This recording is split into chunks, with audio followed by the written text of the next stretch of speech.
So regarding the three most important qualities in a teacher, I think patience has to be number one. The reason for that is every child learns differently, but also a patient teacher creates the environment where a student feels comfortable asking questions. A student can feel comfortable making mistakes, and making mistakes and asking questions, those are really the two best ways to learn. So a patient teacher creates a very comfortable and safe environment for their student. Leading on from patience, I think, is adaptability. Every student learns differently, different speeds, and in education, there's no sort of one size fits all approach. And so an adaptable teacher adjusts their lesson plans, the way they teach, to the needs and interests of the student. Finally, I would say curiosity is a massive factor. At the heart of learning is curiosity. It drives both the student and the teacher to go beyond just sort of simple rote learning. A teacher, well, we should be models for our students. Learning isn't just about getting the right answer on a test. Learning is something by rote.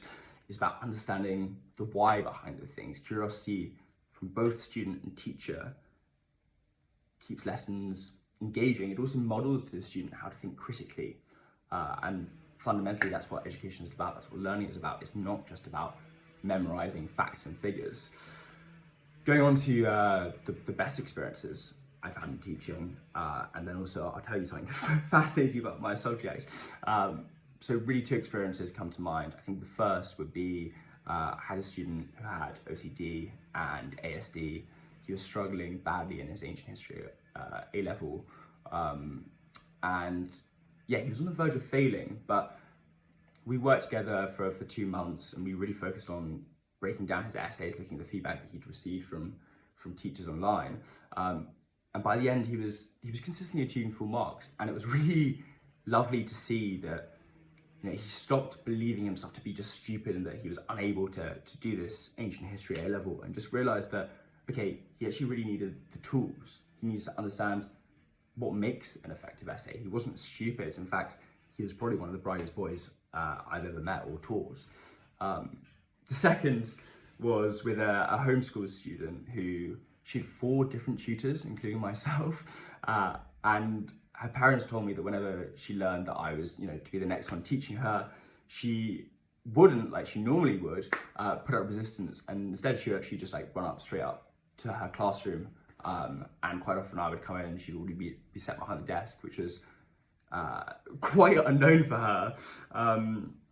Now, something fascinating about my subject that my students also found fascinating. Okay, so I predominantly teach history and ancient history. So I think for my students, it's when they learn about the origins of a modern institution. So one of the best examples, and probably the example that my students have loved learning about the most, is the origins of the fire brigade. So back in ancient Rome, Marcus Crassus, the richest man, he would have a team of slaves who would run up to a burning building with buckets of water. Crassus would offer to the owner of the building to buy this building for a very, very cut rate price. And if the owner accepted, Crassus would send in his team of slaves. They would put out the fire. But if the owner declined the offer, the team of slaves would stand outside clapping and cheering as the building burnt down. And that's the origins of the modern fire brigade. Now, to your final question, why I got into teaching, what else I do for work? Well, I initially got into tutoring to help fund my undergraduate years. I studied ancient history at Durham, and obviously, as any student would know, I needed to make some money, but I really stayed with tutoring because I found it just so immensely satisfying to watch the student progress, but also, as I experienced myself when I was in sixth form, go from kind of hating a subject to actually really loving studying it because someone's taken me beyond the syllabus and gone, quite deep into a subject, obviously within, still sticking within the exam rubric and things like this, and making sure those core points are hit. But yeah, I really love that. I fell in love with philosophy, which I previously hated. And currently I'm also doing a master's in international journalism.